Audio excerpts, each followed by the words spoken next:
Bonjour à toi et bienvenue sur LNT Consultings, la chaîne qui t'accompagne pas à pas dans ton projet d'études à l'étranger.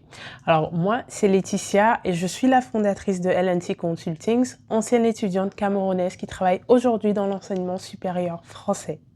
Dans la vidéo précédente, on a abordé le sujet des croyances ou des préjugés sur les études en France. Alors, si tu ne l'as pas vu, je t'invite à cliquer sur le lien dans cette vidéo-là, qui apparaît là ou là. Je suis sûre que tu te reconnaîtras dans plein de croyances ou des préjugés d'ailleurs, et je te donne des conseils pour éviter de tomber dedans. Alors aujourd'hui, on va parler de 5 erreurs fatales à ne absolument pas faire pour ton dossier Campus France. Ce sont des erreurs que l'on voit tous les ans et qui peuvent littéralement te coûter ton rêve d'étudier à l'étranger. Alors reste bien jusqu'à la fin parce qu'à la dernière minute, je te donnerai un bonus double. 2 conseils qui pourront vraiment tout changer pour ton projet d'études. Avant de commencer, tu le sais déjà, abonne-toi à la chaîne, active la cloche de notification et partage autour de toi. Alors la première erreur, c'est ne pas avoir de projet d'études clair et cohérent. Beaucoup d'étudiants se disent, et j'entends très souvent, pour être totalement honnête, je veux aller à l'étranger, je veux aller en Europe, je veux aller en France ou au Canada. Mais pourquoi? Pourquoi faire? Pour quelles études? Dans quel domaine? Quels sont les métiers que tu veux faire à la fin? On ne sait pas. Donc, ça ne sert à rien de se dire « je veux partir ». Il faut savoir comment et pourquoi. Donc, si ton projet d'études n'est pas clair, n'est pas cohérent, Campus France, l'école, le consulat ou l'ambassade de ton pays d'origine le verront tout de suite.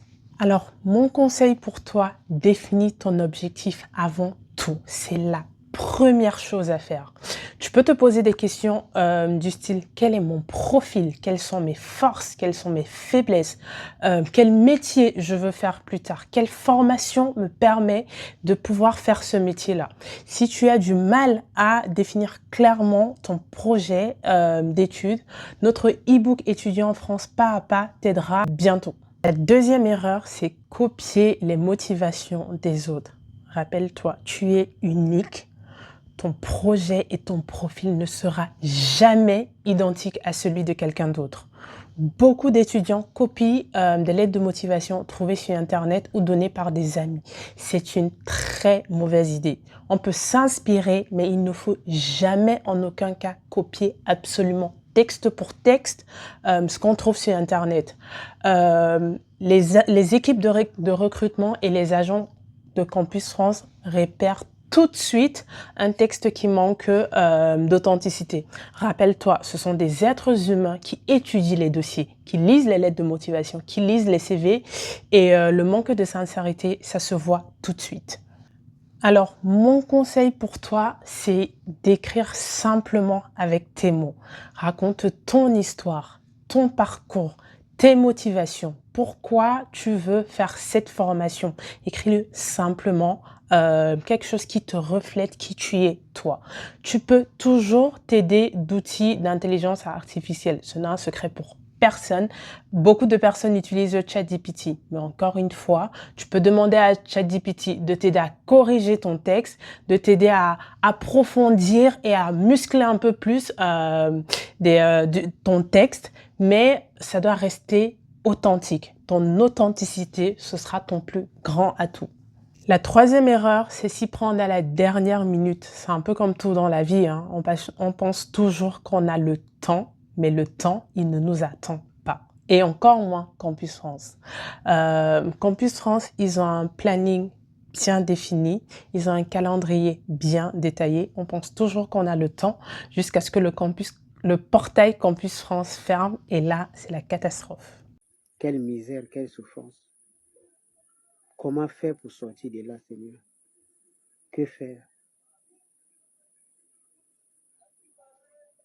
Alors, mon conseil pour toi, commence 6 à 8 mois à l'avance. Commence par préparer ton dossier, ton CV, ta lettre de motivation, tes diplômes. Vérifie si tu vas faire des traductions, prépare tes diplômes. Vérifie s'il y a besoin d'équivalence. Regarde les écoles, les dates d'admission, les critères d'éligibilité. Regarde les dates limites. ce sont autant d'éléments que tu peux préparer à l'avance. Et rappelle-toi, la préparation, c'est au moins 50% du succès. Quatrième chose, payer un agent sans vérifier. Grosse erreur. On te promet une admission, un visa, une instruction facile, rapide. C'est trop facile. Ça existe seulement dans un monde imaginaire parce que les personnes qui te promettent ça ne travaillent ni à Campus France ni dans une ambassade. Donc, méfie-toi. Méfie-toi, hein? Méfie-toi. Alors, mon conseil pour toi, et ça semble logique, mais je le dis quand même, fais toujours toutes tes démarches via les canaux officiels. Campus France, les universités, le consulat ou l'ambassade de ton pays d'origine. Et si tu veux te faire accompagner, ce qui est tout à fait entendable, parce que ce sont des procédures quand même assez longues, qui peuvent aussi être complexes, quand on n'a pas l'habitude, je te conseille de te faire accompagner par des professionnels certifiés ou des personnes qui ont une expérience vérifiable. Pas par le cousin du cousin ou le tuyau miracle ou tonton Jean-Pierre le mbanguiste. Non, là, tu touches à ma sensibilité. Tu touches à ma sensibilité. Tu n'es pas qualifié du tout. Ça ne te regarde pas. Pose-toi la question, comment quelqu'un qui n'a jamais fait le parcours peut-il vraiment t'y conduire?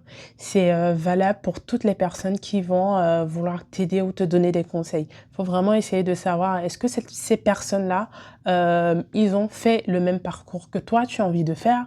Est-ce qu'ils ont la preuve d'avoir pu accompagner certaines personnes, notamment pour les agences? Essaye de poser le maximum de questions possibles. Moi, mon but sur cette chaîne, c'est vraiment de vous divulguer le maximum d'informations possibles gratuitement. Donc voilà, à vous de prendre toutes les informations que je vous donne et d'en faire bon usage. Et même quand vous faites accompagner par d'autres personnes, utilisez les informations que je vous partage pour essayer de leur poser des questions. Ça montrera que vous connaissez quand même un minimum les procédures, que vous ne sortez pas de loin et que vous avez certaines bases. Ça montre un peu plus de professionnalisme dans ce que vous faites et ça donne aussi un peu la pression à la personne qui va vous accompagner parce que voilà, il saura qu'il parle pas à quelqu'un qui sort de nulle part et qui n'a absolument rien à la tête. Alors la cinquième erreur, c'est assez courant, mais c'est plutôt classique, c'est de négliger la vie après l'admission. Beaucoup d'étudiants pensent que l'admission, c'est l'étape la plus compliqué, le plus dur est fait, allez on respire, il y a plus de grosses contraintes, voilà, on a l'admission, tout va bien, on aura notre visa, tout va bien dans le meilleur des mondes. Grosse erreur, l'admission c'est une étape, c'est pas la fin. Donc avoir l'admission, avoir validé son dossier Campus France, c'est une très bonne chose, c'est une grosse étape de valider, mais encore faut-il penser au logement, à la couverture santé, aux ressources financières, à la preuve de solvabilité pour ton visa. Parce que c'est là où il y a souvent beaucoup de personnes déçues. L'ambassade peut te refuser ton visa si tous les éléments cités juste avant ne sont pas clairs. Donc, prépare bien, aussi bien, et peut-être même encore plus ton dossier pour ta demande de visa que pour ton admission. Alors, mon conseil pour toi, et tu l'as compris, c'est de préparer aussi ton dossier de visa et préparer ton arrivée en France. Donc, sécurise un logement, renseigne-toi sur le coût de la vie, sur les assurances, sur les couvertures santé, sur les bourses. Être bien préparé, ça te permet d'être moins stressé déjà pour ta demande de visa et même d'arriver dans un nouveau pays. Il faut le préparer. On ne débarque pas comme ça dans un nouveau pays sans avoir le minimum d'informations. Et voilà, je t'ai partagé les 5 erreurs les plus fréquentes et généralement les plus fatales que l'on voit tous les ans et comment tu peux éviter de faire ces erreurs-là.